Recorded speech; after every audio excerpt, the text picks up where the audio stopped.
The engagement ring on my finger caught the light as I twirled it absent-mindedly, sipping coffee in my parents' living room. Wedding planning had been an overwhelming but exhilarating experience. I spent months ironing out every detail, the venue, the dress, the guest list. This wedding wasn't just a celebration of love between me and my fiancé. It was a long-awaited moment in our lives. Then, my mom's voice cut through the air, casual, as if she were suggesting a menu change for dinner. She said that they'd been thinking about my wedding and decided it would be best if I postponed it. I froze, my coffee cup halfway to my lips. It took a moment to process her words. When I asked why, she gave me a look as if I should already know. She said my younger brother, Ridge, needed time to find a bride of his own. She explained that it wouldn't look right for me to get married first while Ridge, their golden child, was struggling. Struggling wasn't the word I'd use. Ridge had just gotten a married woman pregnant. That woman had promised to leave her family for him, but instead disappeared, leaving a newborn in his arms and a trail of chaos behind her. My parents wanted to save face. They didn't want people at my wedding to see Ridge as a single dad at 21, a loser in their words. When I asked how any of that had anything to do with my wedding, my dad chimed in. He said that families should stick together during hard times and prioritize the greater good. He said that by postponing my wedding, I'd give Ridge a chance to stabilize his life and find a woman who'd help him raise his child. It was only fair. Fair. My blood ran cold. They wanted me to put my life on hold to make up for Ridge's reckless choices. I had always known Ridge was their favorite. Growing up, he was spoiled beyond reason. He failed classes, got into fights, and made a career out of leeching off our parents. Meanwhile, I studied hard, worked even harder, and still got half the recognition he did for showing up. But this was a new low. I asked them if they were serious, trying to keep my voice steady, but the anger in my chest was bubbling up fast. My dad answered as though he was stating the obvious. He said that Ridge had always been the one with promise, the one they knew would carry the family name with pride. I, on the other hand, would marry into someone else's family and leave. My contributions were temporary. The anger boiled over, and I demanded to know why they thought my wedding should hinge on Ridge's ability to clean up his own mess, why they couldn't see how insulting and unfair their demand was, why they couldn't, for once, just be happy for me. My mom's voice took on that scolding tone she always used when I didn't fall in line. She said I was being selfish and short-sighted, and she reminded me that family came first and that as the eldest, I had a responsibility to look out for my younger sibling.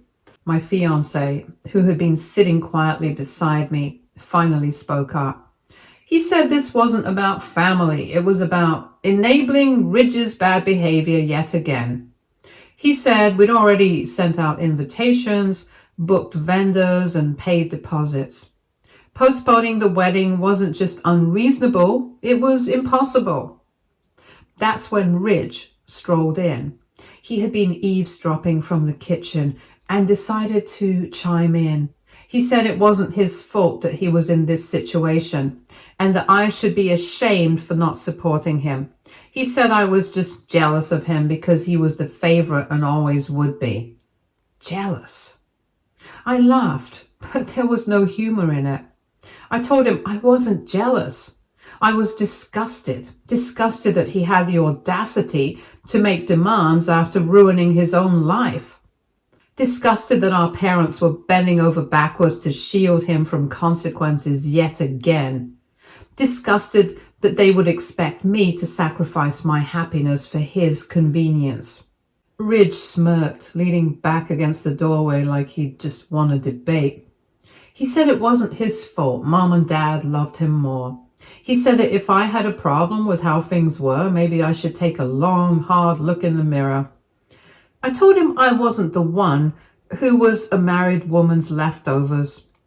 I told him he shouldn't be yapping his mouth here. He should be focusing on his child. My dad raised his voice, telling me to watch my tone.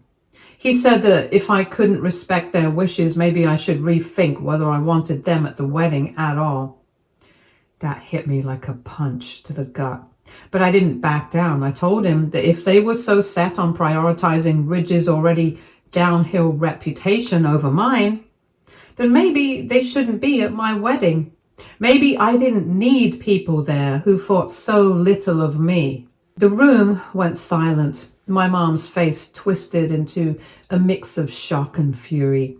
She said I was being dramatic and ungrateful after everything they had done for me. She said they had given me a roof over my head, food on my plate, and an education. The least I could do was repay them by supporting my brother in his time of need. I stood up, shaking with anger, and I told them I didn't owe them anything, not after years of being treated like a disposable garbage bag in my own family. I told them I was done bending over backwards for people who only saw me as a stepping stone for Ridge's success.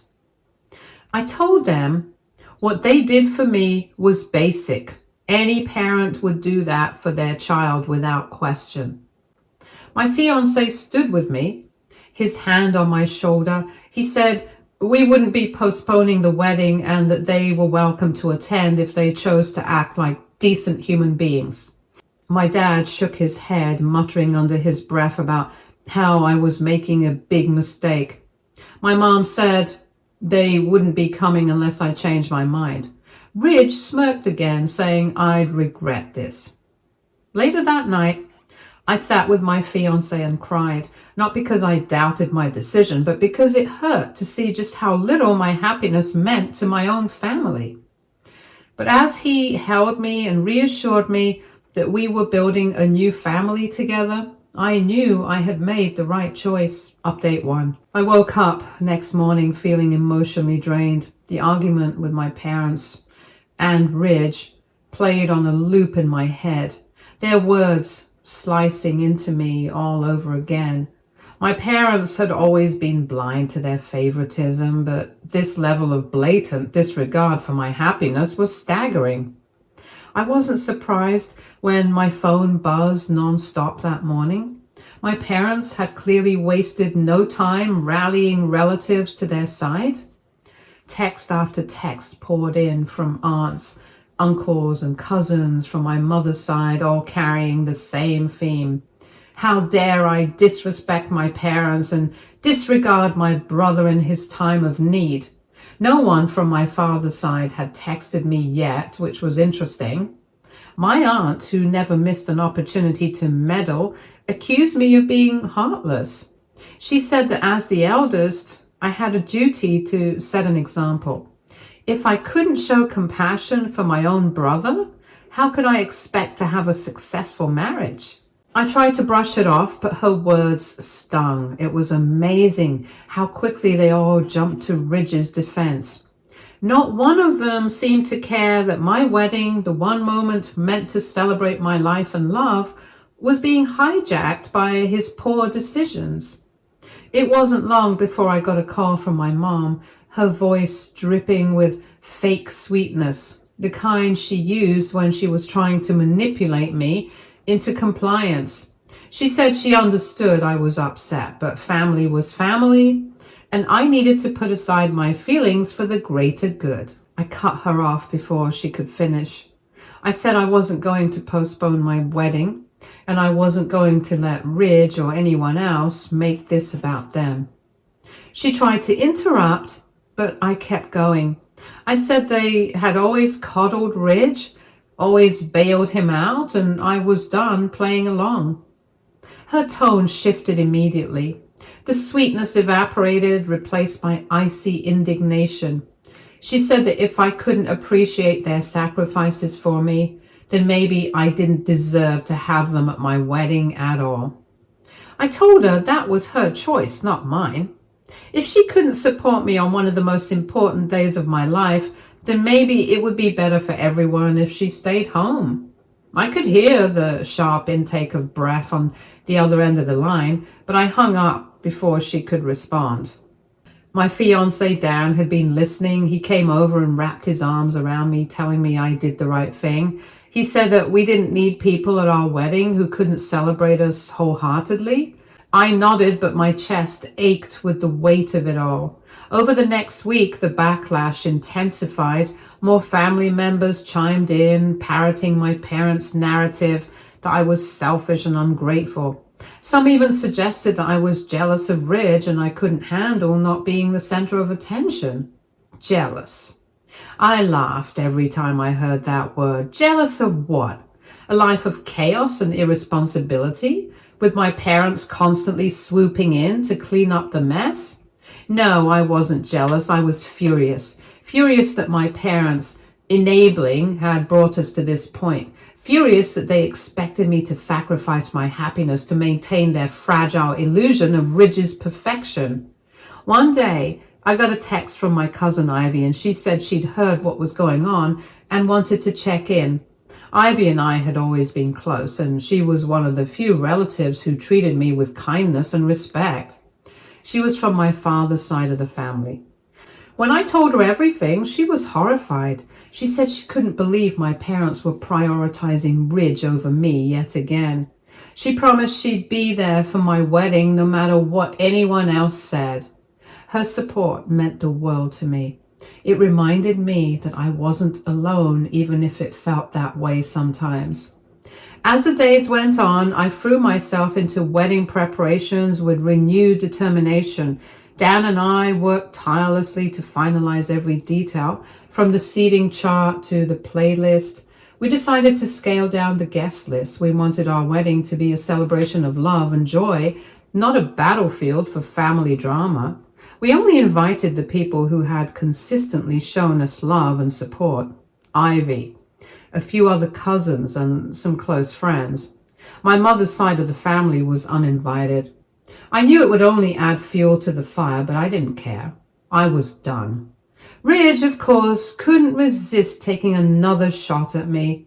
He sent me a long, condescending text about how I was tearing the family apart and ruining his life. He said he hoped I was happy being a selfish brat and that I'd regret alienating my family someday. I didn't bother responding, but I would make him regret that.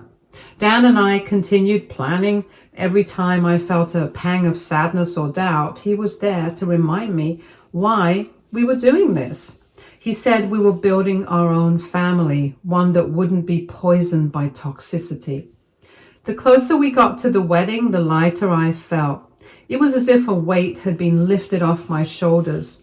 The weight of years spent trying to earn my parents' approval. Update 2. By the time the second month of constant harassment rolled around, I'd had enough. My parents' incessant guilt trips, Ridge's manipulative messages, and the relatives' unsolicited lectures about family loyalty had pushed me to the edge. It was time to show everyone exactly what I was dealing with. I sat down with a notebook and started listing every incident where Ridge had royally screwed up. It wasn't a short task. I chronicled everything. The time he wrecked my dad's car and let me take the blame, the thousands of dollars my parents spent bailing him out of his bad investments, the string of girlfriends he'd used, cheated on, and discarded. I even included his most recent escapade, the affair with a married woman and the child she left behind. As I wrote, the sheer magnitude of Ridge's recklessness became glaringly obvious. My parents had sheltered him from every consequence, painting over his failures with excuses while turning a blind eye to the damage he left behind. Once I was done, I decided that this wouldn't stay confined to my notebook. If they wanted to drag my name through the mud, I would return the favor tenfold. I created a group chat on my phone, adding everyone who had interfered in the wedding drama, friends, family, neighbors, and even colleagues who'd been unlucky enough to get roped into the gossip. And then I took my list and turned it into a series of bullet points, each one more damning than the last.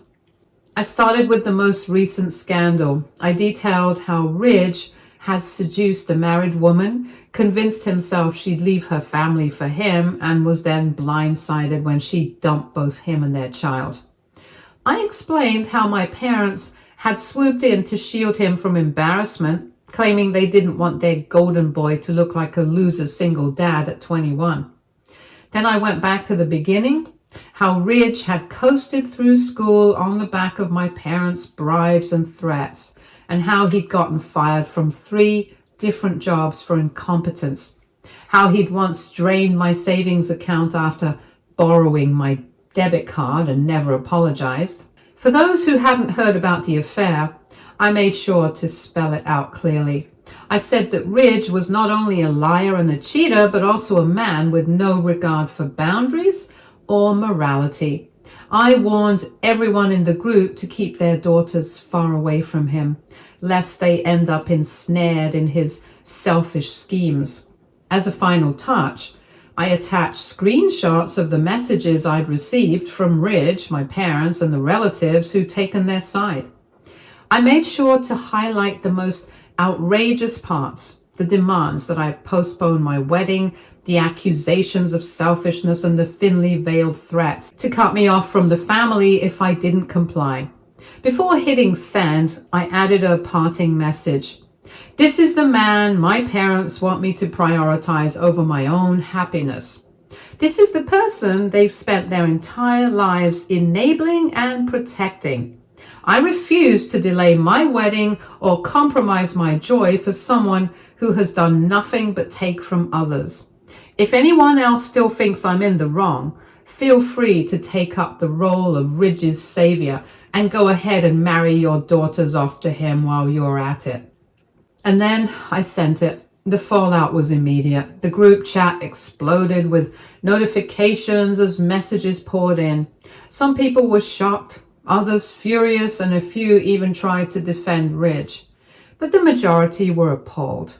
Several people messaged me privately expressing their disbelief. They said they had no idea Ridge's behavior had been this bad, and that they'd only ever heard my parents' sanitized version of events. A few neighbors thanked me for the warning, saying they'd make sure to steer clear of him. My cousin Ivy, who'd been one of the few supportive voices throughout this ordeal, called me. She said she was proud of me for standing up to them and that she'd always have my back. As for Ridge, he went ballistic.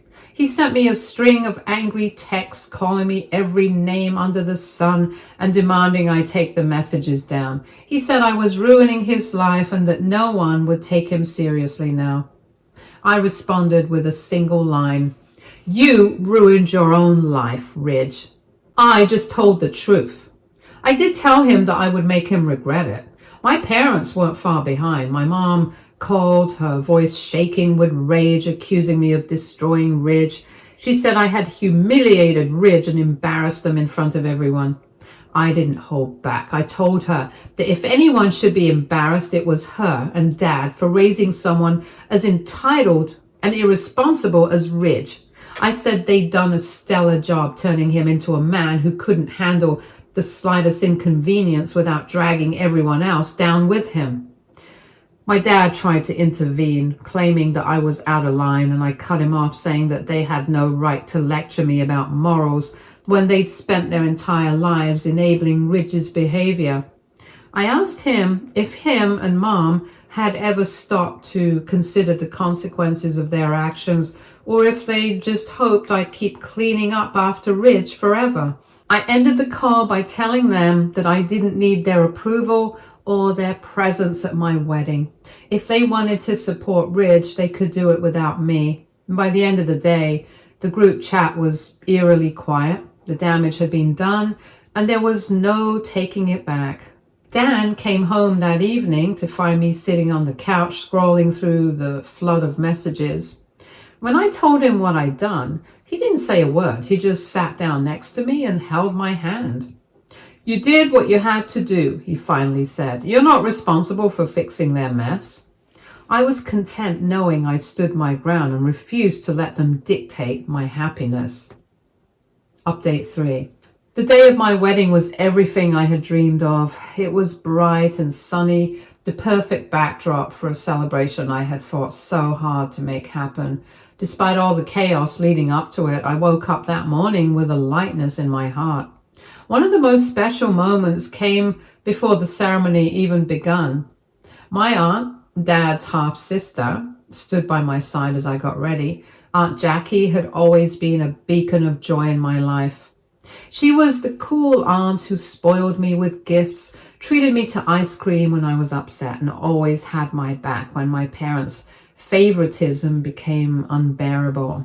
She had been my grandfather's favorite while he was alive, much to my father's dismay. Their strained relationship had only grown worse over the years, but Jackie had never let that affect how she treated me. When I told her I wanted her to walk me down the aisle, her eyes filled with tears and she hugged me so tightly I could barely breathe.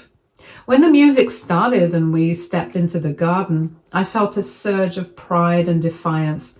Jackie held my arm, her head held high, and I knew my father would see the photos eventually. I could almost hear his furious voice in my head asking how I could betray him like this, but I didn't care. The ceremony was beautiful and heartfelt. Dan looked at me like I was the only person in the world, and for those precious moments, I believed it too. As we exchanged vows, I felt an overwhelming sense of peace.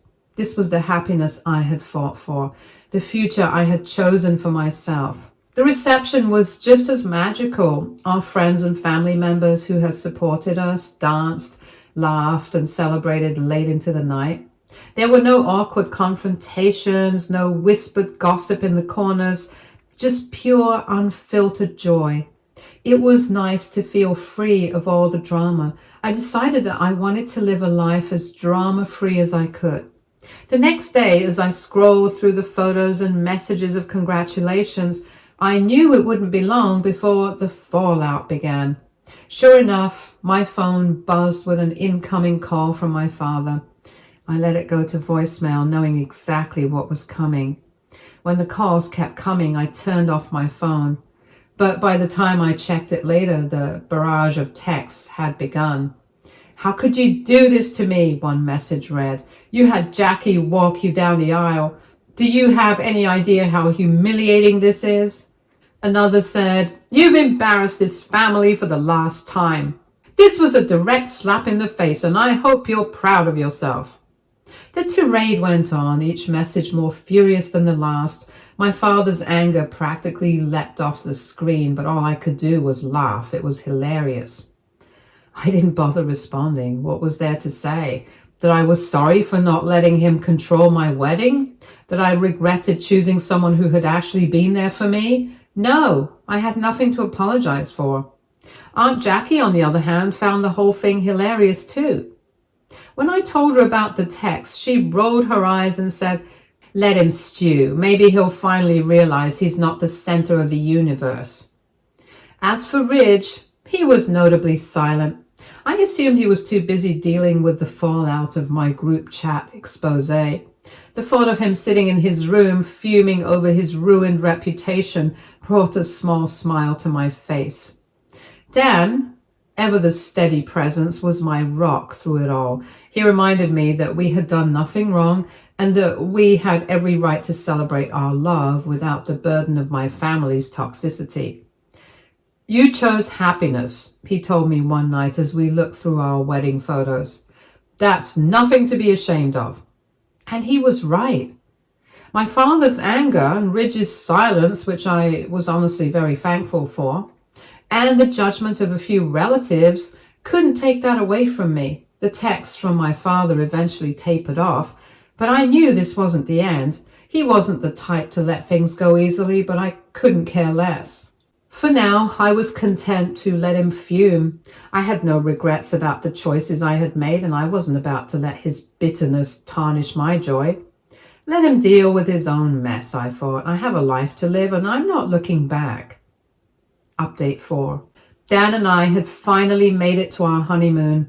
A beautiful seaside resort we had been dreaming of for months. It felt surreal to walk up to the sound of waves crashing against the shore and know that I was free from wedding stress, free from family drama, free to just enjoy the start of our married life.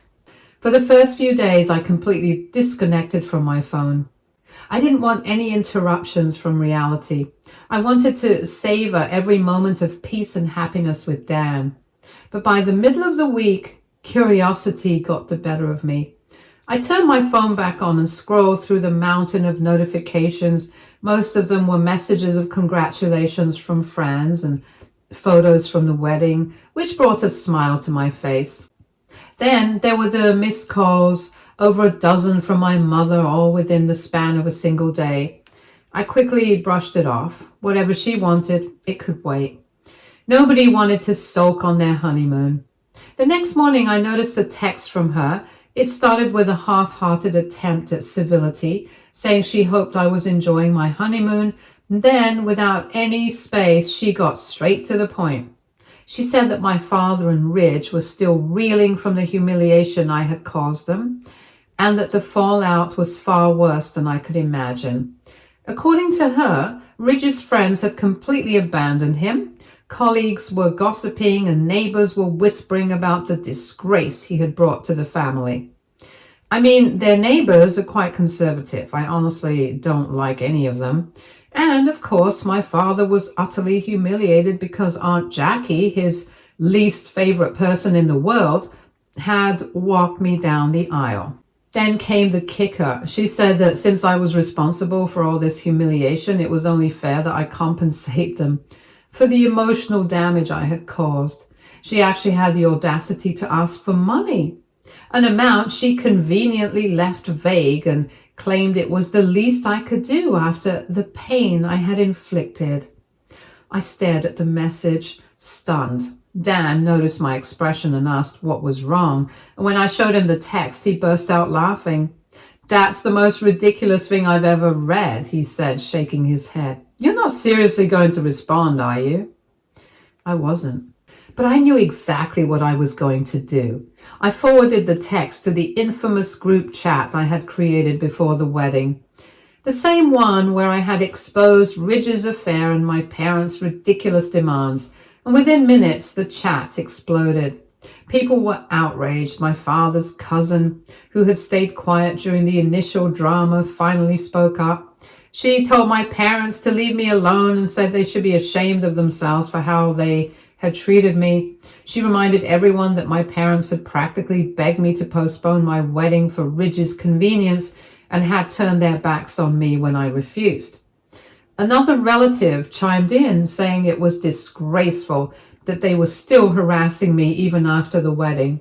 One of Ridge's former friends, someone I hadn't even realized was in the group, jumped in to confirm that Ridge had indeed been dumped by his friends because of his behavior. They never really liked Ridge in the first place. He was always getting them into trouble. But the most satisfying comments came from my father's colleagues.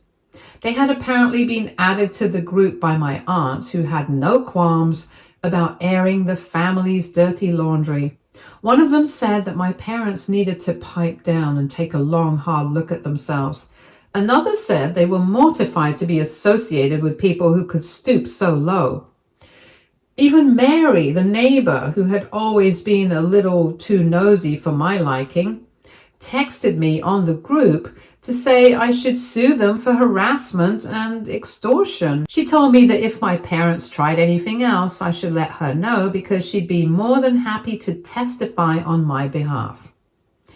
The messages kept pouring in and my phone buzzed relentlessly for the rest of the day. My parents, of course, tried to defend themselves. My mother claimed that the text had been taken out of context and that she had only been joking. My father accused me of being spiteful and said I had twisted their words to make them look bad.